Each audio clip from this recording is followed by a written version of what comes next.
I'm in trouble, I'm an addict, I'm addicted to this girl. She's got my heart tied in a knot and my stomach in a whirl. But even worse, I can't stop calling her. She's all I want and more. I mean, damn, what's not to adore?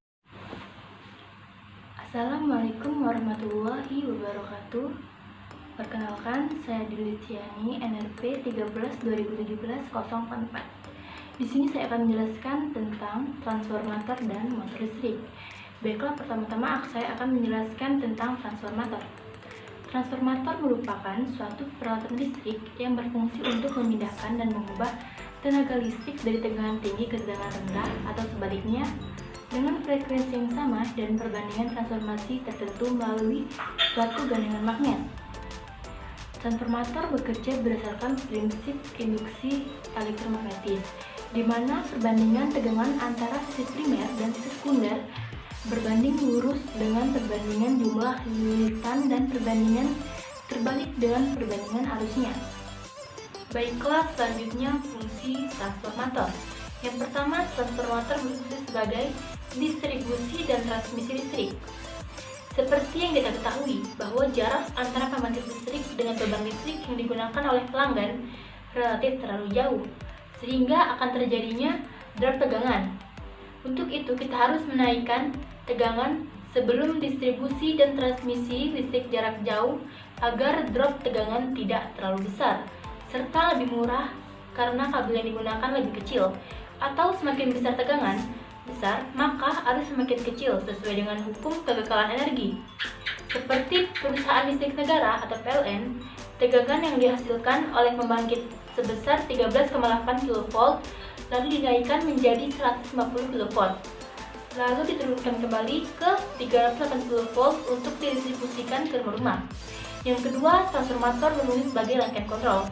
Pada peralatan elektronik seperti komputer, charger, dan berbagai macam peralatan lainnya, transformator seringkali digunakan untuk menurunkan tegangan agar dapat digunakan pada tegangan kontrol. Begitu juga rangkaian kontrol motor pada pabrik. Trafo dipakai untuk memberi energi kontraktor yang dipakai untuk menghidupkan dan mematikan motor induksi. Yang ketiga, transformator berfungsi sebagai rangkaian pengatur frekuensi. Dalam dunia radio frekuensi, transformator juga sering kali digunakan untuk mengatur besaran frekuensi yang dihasilkan. Hanya saja bentuk dan dimensinya jauh lebih kecil diperbandingkan trafo yang sering kali digunakan pada rangkaian kontrol, apalagi transformator atau transmisi listrik. Selanjutnya, prinsip kerja. Prinsip kerja dari transformator ialah pada sebuah trafo sederhana pada dasarnya terdiri dari dua lilitan atau kumparan kawat yang terisolasi, yaitu kumparan primer dan kumparan sekunder. Kebanyakan transformator, kumparan kawat terisolasi ini dililitkan pada sebuah besi yang dinamakan inti besi atau core. Ketika kumparan primer dialiri arus AC atau bolak-balik, maka akan menyebabkan medan magnet atau flux magnetik di sekitarnya. Kekuatan medan magnet atau densitas flux magnet tersebut dipengaruhi pada besarnya arus listrik yang dialirinya. Semakin besar arus listriknya, maka semakin besar pula medan magnetnya. Fluktuasi medan magnet yang terjadi pada kumparan pertama atau primer akan menginduksi GGL, gaya gerak listrik, dalam kumparan kedua, sekunder, dan akan terjadi pelimpahan daya pada kumparan primer ke kumparan sekunder. Maka terjadilah pengubahan taraf tegangan listrik ini baik dari tegangan rendah menjadi tegangan yang lebih tinggi, maupun dari tegangan tinggi menjadi tegangan yang rendah.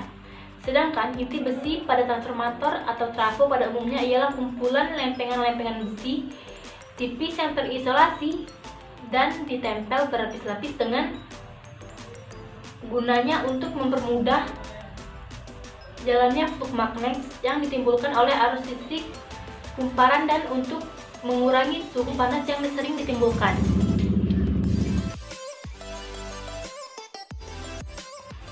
Rasio lilitan yang berada pada kumparan sekunder terhadap kumparan primer menentukan rasio tegangan dan kedua kumparan tersebut. Contoh, 1 lilitan pada kumparan primer dan 10 lilitan pada kumparan sekunder akan menghasilkan tegangan 10 kali lipat dari tegangan input pada kumparan primer. Jenis transformator ini biasanya disebut transformator step up. Sebaliknya, jika terdapat 10 lilitan pada kumparan primer dan 1 lilitan pada kumparan sekunder, maka tegangan yang dihasilkan kumparan sekunder adalah 1/10 dari tegangan input pada kumparan primer. Transformator jenis ini sering disebut dengan transformator step down. Baiklah, selanjutnya jenis-jenis dari transformator. Berdasarkan penjelasan sebelumnya, transformator dibagikan menjadi 2 jenis, yaitu transformator step up atau transformator step down. Berikut saya akan jelaskan tentang trafo step up. Trafo step up ialah trafo yang berfungsi untuk menaikkan level tegangan AC atau taraf dari rendah ke taraf yang lebih tinggi. Komponen tegangan sekunder dijadikan tegangan output yang lebih tinggi, yakni dapat ditingkatkan dengan cara memperbanyak lilitan di kumparan sekundernya, sehingga jumlah lilitan kumparan primer lebih sedikit. Trafo setup ini digunakan sebagai penghubung trafo generator ke grid di dalam tegangan listrik. Nah, sedangkan transformator step down berfungsi untuk menurunkan taraf level tegangan AC dari taraf yang tinggi ke taraf rendah. Pada trafo jenis ini, rasio untuk jumlah lilitan pada kumparan primer lebih banyak daripada jumlah lilitan pada kumparan yang sekunder. Trafo step down digunakan untuk mengubah tegangan grid yang tinggi menjadi lebih rendah, di mana dapat digunakan untuk peralatan rumah tangga, contohnya untuk menurunkan taraf tegangan listrik dari PLN menjadi taraf tegangan yang dapat disesuaikan dengan peralatan elektronika di rumah. Baiklah, selanjutnya saya akan membahas tentang motor listrik. Motor listrik merupakan salah satu mesin listrik yang dapat mengubah energi listrik menjadi energi mekanik. Pada dasarnya, motor listrik dapat dibedakan berdasarkan jenis sumber tegangan yang digunakan. Berdasarkan jenis sumber tegangannya, motor listrik dibedakan menjadi 2 jenis, yaitu motor listrik DC dan motor listrik AC. Dari 2 jenis motor listrik tersebut, terdapat jenis atau tipe motor listrik yang diklasifikasikan berdasarkan konstruksi, prinsip kerja, dan operasinya. Berdasarkan jenis-jenis motor listrik tersebut, dapat dibuat peta konsep klasifikasi motor listrik sebagai berikut. Nah, motor listrik arus bolak-balik atau AC. Motor listrik arus bolak-balik adalah salah satu jenis motor listrik yang disuplai oleh sumber tegangan arus bolak-balik AC. Motor listrik arus bolak-balik AC tersebut dapat dibedakan lagi jenis-jenisnya sebagai berikut. Yang pertama itu motor sinkron. Motor sinkron adalah salah satu jenis motor listrik arus bolak-balik yang bekerja pada kecepatan tetap dan konstan pada sistem frekuensi tertentu. Motor ini memerlukan arus searah DC sebagai pembangkit daya dan memiliki torsi awal yang cukup rendah.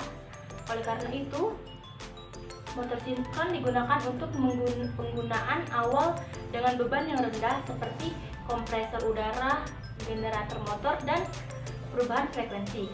Motor listrik sinkron memiliki kelebihan untuk memperbaiki faktor daya dalam sistem sehingga motor listrik jenis ini bisa digunakan pada sistem yang memakai banyak listrik.